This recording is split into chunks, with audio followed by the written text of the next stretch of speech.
గత ప్రజలు చేసినటువంటి పొరపాటు వల్ల గత ప్రభుత్వంలో 5 సంవత్సరాలు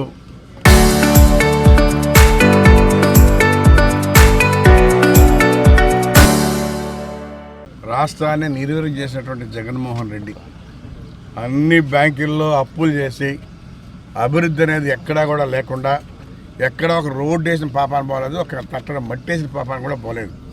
మరి ఆ బ్యాంకులో డబ్బు ఏం చేశాడో కూడా తెలియదు. ఆ విధంగా దోచుకొని ప్రజలను అన్యాయం చేసి ఎక్కడ అభివృద్ధి అనేది లేకుండా, మరి ఈ పెన్షన్లు కూడా ఆయన 10వ తారీఖు 15వ తారీఖు ఎప్పుడో ఇచ్చేవాడు.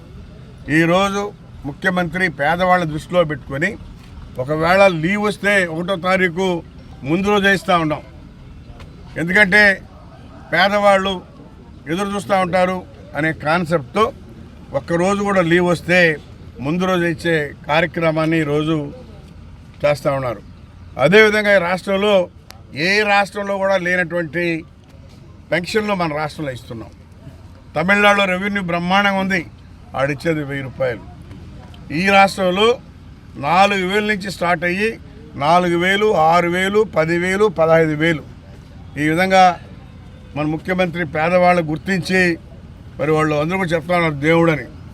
ఏ రాష్ట్రంలో కూడా రెవెన్యూ వస్తున్నా అంత పెన్షన్లు ఇవ్వట్లే. ఒక మన రాష్ట్రంలోనే సంవత్సరానికి 33,000 కోట్ల రూపాయలు పెన్షన్లు ఇస్తూ ఉన్నాం.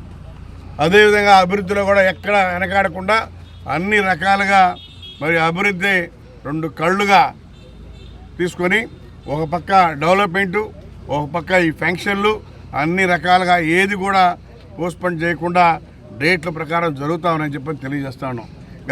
గత ప్రభుత్వంలో చూశారు, ఎప్పుడు ఇస్తారో తెలియదు, ఎప్పుడు వస్తారో తెలియదు, వాళ్ళు చేసింది లేదు, సర్వనాశనం చేసి పోయారు. కాబట్టి ఇంకనైనా ప్రజలందరూ కూడా గుర్తుపెట్టుకోవాలి, ఎవరుంటే రాష్ట్రం బాగుంటుంది, బిడ్డల భవిష్యత్తు బాగుంటుంది అనేది కూడా అధికారులు కూడా చెప్పాలి. ఎందుకంటే ఈరోజు మన ముఖ్యమంత్రి దూరదృష్టితో జరగబోయే 20 సంవత్సరాలు నెక్స్ట్ రాబోయేటటువంటి 20 సంవత్సరాలకు ముందుగానే ప్లాన్లు వేసి అన్ని రకాలుగా ఏర్పాటు చేస్తాడు.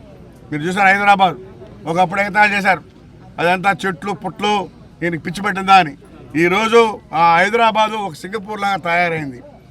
ఆయన దూరదృష్టి అలా ఉంటుంది కాబట్టి ఖచ్చితంగా అందరూ కూడా శాశ్వతంగా ముఖ్యమంత్రి చంద్రబాబు నాయుడు ఈ రాష్ట్రానికి ఉండాలా, ఈ రాష్ట్ర ప్రజలు బాగుండాలన్నా రాష్ట్రం బాగుండాలని, కానీ ప్రజల భవిష్యత్తు బాగుండాలంటే కూడా చంద్రబాబు నాయుడు ముఖ్యమంత్రిగా ఉండాలని చెప్పని తెలియజేస్తాం.